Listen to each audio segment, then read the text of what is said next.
Abra a tua Bíblia em Salmos 23, é o nosso começo da lição de hoje. Falando aos visitantes, bem-vindo, falando que é de casa, bem-vindo igual. Hoje eu quero tratar com vocês sobre o tema Deus provedor. Você verá ao longo de toda a leitura, ao longo de toda a explanação bíblica, versículos que demonstram que há um Deus nos céus cuidando de nós. Amém, gente? Que nós não estamos jogados ao léu, que nós não estamos desamparados, de que nós não somos bastardos, abandonados, que não temos um Pai. Temos sim. O Pai Nosso ensina isso muito claramente. Pai nosso que estás nos céus. Então, é um Pai de nós todos. Você diga amém por isso, né? E eu quero começar recitando com você, convidar você a ler junto o Salmo 23, é a introdução de hoje. O versículo é 1, e se Deus permitir, a gente vai até o 6. É o capítulo completo do 23 de Salmos. Vamos lá? Quero ouvi-lo, vamos juntos? O Senhor é o meu pastor, nada me faltará.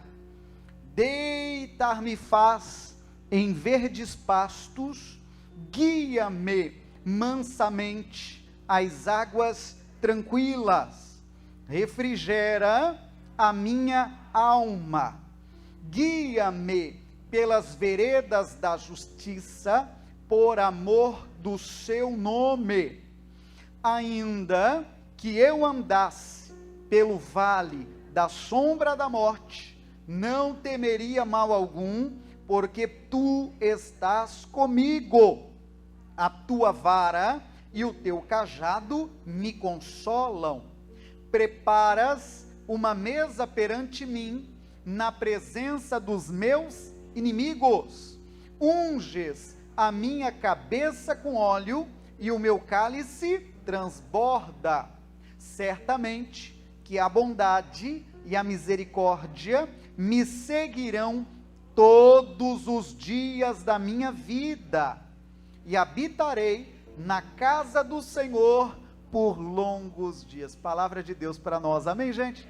O texto é muito conhecido. Algumas pessoas se aventuram a ter o capítulo inteiro de cor. O texto fala sobre providência divina. O texto fala sobre ser abençoado e sobre ser suprido pela ajuda celestial. Quem recitou isso pela primeira vez foi um homem, um menino chamado Davi. E este homem chamado Davi, ele era pastor de ovelhas. Então o linguajar dele era esse. A maneira dele comparar os cuidados de Deus para com ele e para com as pessoas que ele encontrou foi a forma que ele encontrou. Ele, como pastor de ovelhas, ele sabia o cuidado que ele tinha com as ovelhas, para que não tivessem fome, para que não tivessem sede, para que estivessem protegidas dos lobos, dos inimigos das ovelhas, para que estivessem bem alimentadas, para que estivessem com uma lã charmosa, enfim, era a linguagem do salmista. E ele então nos traz esse entendimento, que do jeito que ele cuidava das suas ovelhas, para que elas estivessem bem, belas, formosas, bem cuidadas e protegidas, ele dizia, e da minha vida, quem é o pastor é o Senhor. Diga amém, você entendeu a linguagem, sim ou não? Do jeito que eu cuido das ovelhas, eu entendo, o salmista dizendo, que quem é o pastor da minha vida é o Senhor. Ele também cuida de mim, ele também não me deixa nada faltar, ele também me dá o alimento de cada dia, ele também me guarda, ele também me protege, ele também me ajuda. Então essa foi a linguagem do salmista. Ele chegou a dizer o verso primeiro, que a gente tem de cor, o que diz? O Senhor é o meu pastor, e o que ele disse? E nada me faltará. Então ele tinha convicção, do jeito que ele se empenhava para que nada faltasse para as suas ovelhas, quem dirá Deus? Entende a linguagem? Quem dirá Deus? Se ele um ser imperfeito, não pode estar olhando em todo lugar ao mesmo tempo, não pode estar em todo lugar em que as ovelhas estão. Oh, Senhor, imagine o Senhor que está vendo tudo perfeitamente. Imagine o Senhor que sabe como eu estou hoje, que sabe como você chegou aqui hoje. Ele sendo o seu pastor, absolutamente nada vai te faltar. Recebe a bênção, irmão? Você diga: eu recebo em nome de Jesus. Então, o nosso entendimento de hoje gira em torno disso. Tem hábito de anotar o tema? O tema é esse: Deus provedor. E se você tem boa memória, você deve recordar que no dia último do ano, o dia da virada, dia 31 de dezembro de 2020, nós tratamos sobre este altar, uma mensagem que está lá em Êxodo 13. Abra lá para a gente relembrar, que eu quero retomar o tema. Então, Êxodo 13, verso 21 e 22, foi um dos textos que lemos no dia último do ano, falando sobre a proteção de Deus, falando sobre o cuidado de Deus, ao longo de todo o deserto. O povo saiu do Egito e passou pelo deserto.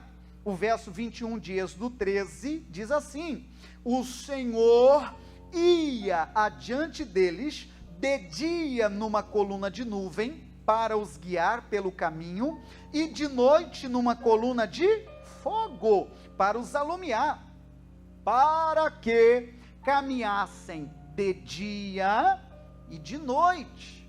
Nunca tirou de diante da face do povo a coluna de nuvem de dia, nem a coluna de fogo de noite.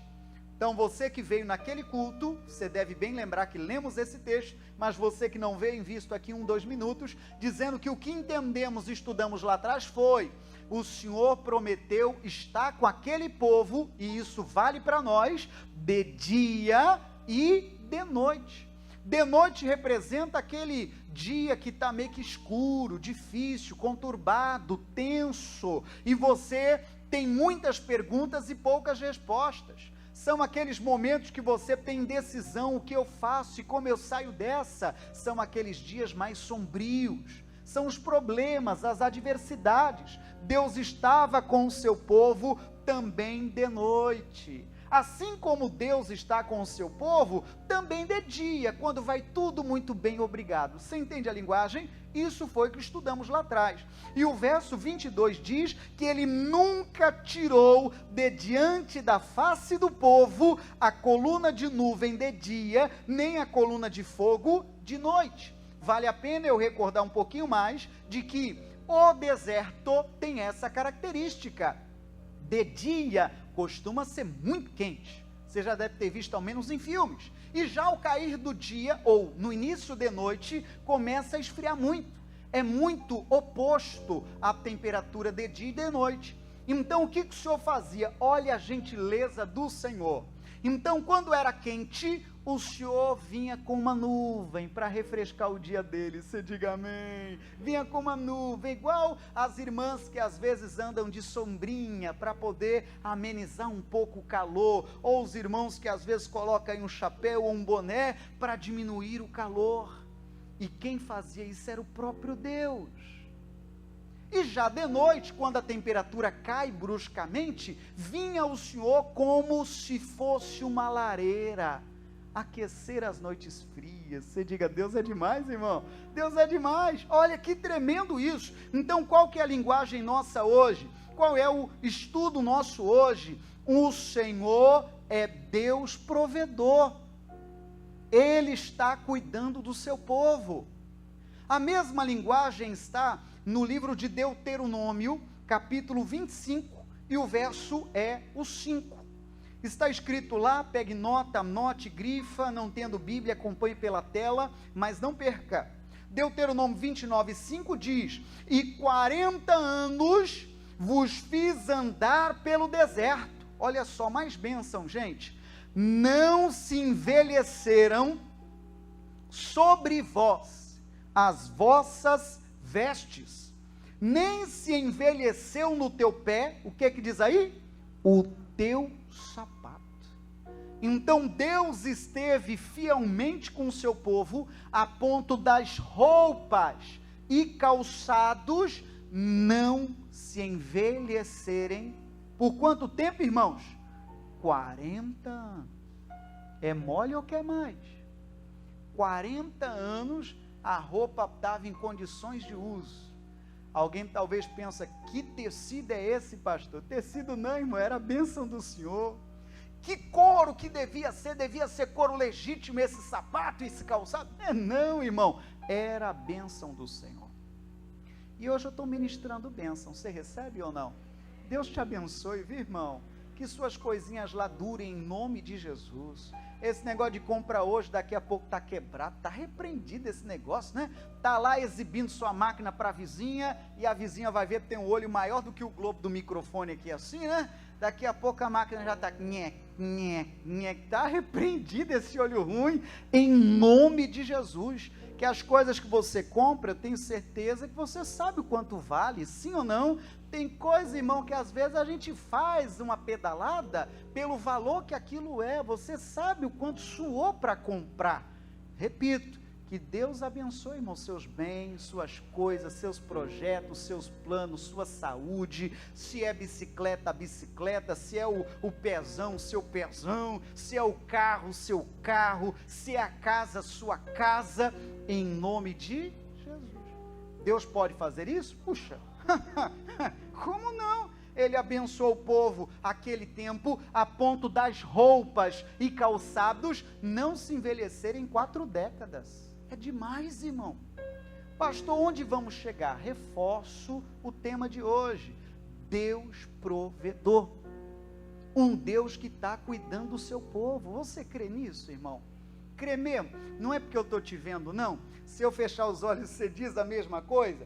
No virar da esquina, você diz a mesma coisa? Quem crê que Deus é provedor, levanta a mão e solta um glória a Deus daí, irmão. Deus é provedor, Deus está contigo, cristão. Para de ficar jururu diante das noites mais escuras. O Senhor está com o seu povo de dia e de noite. De dia e de noite. Ainda diz a Bíblia, lá em Neemias 9, verso 20, apenas pegue nota, de que houve também o mistério do maná. A Bíblia diz que o maná o Senhor não retirou da boca do povo. A água também abasteceu em sua sede. O maná, quem é que nunca ouviu falar do maná? Foi o pão que o Senhor Deus fez cair do céu. A água, o Senhor fez água brotar da rocha. São afirmações que eu leio de propósito, para você hoje receber aquela vitamina da fé. Tem se falado muito agora em vitamina D, né, irmão? Tem se falado demais. Eu estou falando da vitamina da fé. Quando essa vitamina é colocada em você, você se torna um gigante. Sabe que os problemas existem, sabe que as necessidades existem, sabe que não estamos vivendo ainda no paraíso, não chegamos lá ainda. Aqui, apesar de uma boa cidade, não é ainda o paraíso preparado de Deus para nós, onde moraremos eternamente. Mas aqui, Ele estará com você, comigo, conosco, de dia e de noite. Se aplauda Jesus e diga, eu creio, eu creio, eu creio, eu creio, em nome de Jesus. Agora eu vou saltar um tanto da história, poderia mostrar muitos textos sobre o assunto, mas eu vou saltar de propósito e já vou completar a lição lá em Lucas 22. Esse texto já é de Cristo. Então saltei muita história. Perceba que eu estava no Antigo Testamento, eu estava em Neemias, Deuteronômio, Êxodo, esse começo, né? Salmos. Mas agora eu já vou avançando várias páginas da Bíblia e já levo você a Lucas. O capítulo é o 22, o versículo é o 35. Esse versículo que vamos ler, quem recitou foi Jesus. Só para ser a cereja do bolo dessa noite. Diz assim o 35. E disse Jesus: quando vos mandei, sem bolsa, alforje, sacola ou sandália, faltou-vos, porventura, alguma coisa? Lê comigo a resposta. Eles responderam. O que eles responderam? Nada. Repete, diga aí, nada. Jesus perguntou, ele estava num culto como aqui agora nós estamos, e por alguma razão, ele parou o culto dele e falou, gente, vou parar aqui um instante, mas eu tenho uma pergunta para fazer. Quando vocês me seguiram, enquanto vocês estavam seguindo minhas ordens, eu pergunto para vocês, faltou alguma coisa? E eles disseram sem rodeio, nada. Você lembra o primeiro versículo que lemos essa noite? Vejamos como é que está o Memorex. Qual foi o primeiro versículo? O Senhor é o meu pastor e... Que coincidência! Coincidência nada, é Bíblia, irmão. E nada vos faltará. Quando você seguir a Jesus, você não terá falta de nada. Pastor, quer dizer que agora eu vou viver num mundo cor-de-rosa, num mundo colorido, que não há problemas, não há adversidades? Não, não é o que eu estou falando. Cristo também disse, no mundo tereis aflições. Falou ou não falou? Mas tende, qual foi a lição de Cristo? Bom ânimo, Ele quer que você seja animado. Quando a aflição chegar, é para você ser animado, é para você ser corajoso, é para você ser ousado, é para você ser um homem e uma mulher de fé, porque Ele, quando você o segue, não permitirá você ter falta de nada. Você já deve perceber a oração que faremos daqui a pouco. Eu quero pedir a Deus hoje, principalmente isso aqui, irmão, se está lhe faltando alguma coisa, em qualquer área, qualquer setor, não estou falando nem do prato de comida, espero que esse aí não esteja faltando, e se porventura estiver faltando, nos fale, como igreja de Cristo, nos fale. A gente não tem uma assistência social de querer resolver os problemas de Blumenau, não temos nem essa ousadia e foco, mas entre nós a gente tem um dever de se ajudar, amém, gente? Aí é um brio de cristão, aí entre nós a gente tem esse papel de ajudar. Alguém tem a força econômica de ceder a cesta, e alguém outro tem fraqueza financeira a ponto de receber a cesta, e a gente se ajuda, amém, gente? Não vejo problema nenhum, e não se constranja em relação a isso. Mas o que eu quero dizer sobre faltar alguma coisa. Tem gente que talvez está faltando, irmãos, sono, paz, comunhão familiar, sossego, saúde. O assunto dos últimos dias qual é? Saúde. Então aí vacina aqui, vacina lá, essa não é boa, a outra é boa, essa morreram gente, vou nem falar demais que vai ver isso aí você ouviu o dia todo. O que mais se fala é saúde. E se está lhe faltando, eu quero hoje rogar a bênção, que o Senhor seja o seu pastor, e o que o texto completa? E que nada te falte, em nome de Jesus. Emocionalmente também, irmão, nós vivemos um tempo agora estranho, e tem muita gente com fraqueza emocional, é verdade. Imagine, irmão, para quem isolou-se desde o começo da quarentena, já está pagando uma velhinha de quase um ano. Imagine um ano, uma pessoa isolada, imagine, que rombo emocional a pessoa não criou. Pessoas que talvez não passaram o dia dos pais com os pais, você entende o que eu estou falando? Que não puderam celebrar talvez com a esposa a gravidez ou o nascimento do bebê porque estava positivado. Olha que mundo mau, Jesus. Eu já lhe falei outro dia, eu pensei há algum tempo, já tem um certo tempo, que eu tinha positivado. Corpo estranho, calafrio, o paladar estava normal, o resto estava normal, tosse não havia, mas corpo estranho. Fiz o exame, deu negativo e tal, mas nesse meio tempo, a dona Fran, minha esposa, me isolou lá no quartinho da visita. Não é ordem? Não é ordem? Lá fiquei isolado, irmão. Me senti um presidiário. De tempo em tempo, na hora da refeição, tá aqui o almoço. Eu falei, Jesus amado, que doença mais sem vergonha. Você entende o que eu estou falando? Irmão, que coisa. Eu ainda negativei, mas enquanto o resultado não saiu, a irmã me deixou. A saúde dos meus filhos, a saúde da minha família. Você entende o que eu estou falando? Mas que mexe com as emoções do cabra, mexe. Você fala, Jesus, nem minha cama não é mais. É assim mesmo. Pois é, irmão, é assim. Eu não sei se te falta alguma coisa, mas hoje eu despertei enfesado. Você já sabe meu vocabulário que é enfesado? Sabe ou não? Enfesado é cheio de fé. No meu vocabulário. Assassinei a gramática. Se te falta alguma coisa, eu quero te abençoar para que não falte.